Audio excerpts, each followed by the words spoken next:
എല്ലാ വർഷവും നമ്മുടെ കോൺസ്റ്റിറ്റ്യൂഷൻ ഡേ ആയിട്ട് നമ്മൾ സെലിബ്രേറ്റ് ചെയ്യുന്നത് 26 നവംബറിനാണ്. എന്തുകൊണ്ടായിരിക്കാം ഈ ഒരു ദിവസം നമ്മുടെ സംവിധാൻ ദിവസമായി മാറിയത്? നമുക്കറിയാം, നമ്മുടെ കോൺസ്റ്റിറ്റ്യൂഷൻ അസംബ്ലി രൂപീകരിക്കുന്നത് 1946 പിന്നീട് 2 വർഷവും 11 മാസവും 18 ദിവസവും നീണ്ടു നിന്ന ഈ അസംബ്ലിയുടെ ചർച്ചക്കൊടുവിൽ എല്ലാ മെമ്പേഴ്സും ഒരേ സ്വരത്തിൽ പറഞ്ഞു, ദിസ് ഈസ് അവർ കോൺസ്റ്റിറ്റ്യൂഷൻ. അങ്ങനെ അവർ അഡോപ്റ്റ് ചെയ്ത ഈ ദിവസമാണ് പിന്നീട് നമ്മൾ കോൺസ്റ്റിറ്റ്യൂഷൻ ഡേ അല്ലെങ്കിൽ സംവിധാൻ ദിവസമായിട്ട് നമ്മൾ സെലിബ്രേറ്റ് ചെയ്ത് തുടങ്ങിയത്.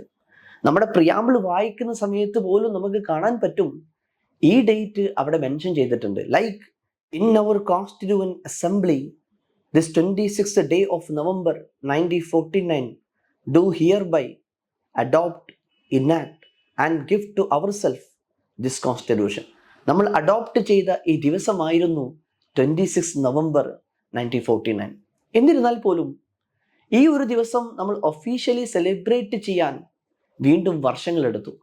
ആദ്യമായിട്ട് നമ്മൾ ഈ ഒരു ദിവസം സെലിബ്രേറ്റ് ചെയ്യുന്നത് 2015 ഇന്നത്തേക്കൊരു 10 വർഷം കഴിഞ്ഞു എന്ന് വേണമെങ്കിൽ പറയാം.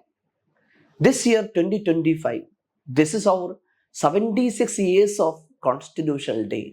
So we should celebrate this day and we must salute the makers of Indian Constitution. And Jai Hind. Alchemy IAS, transforming dreams into reality.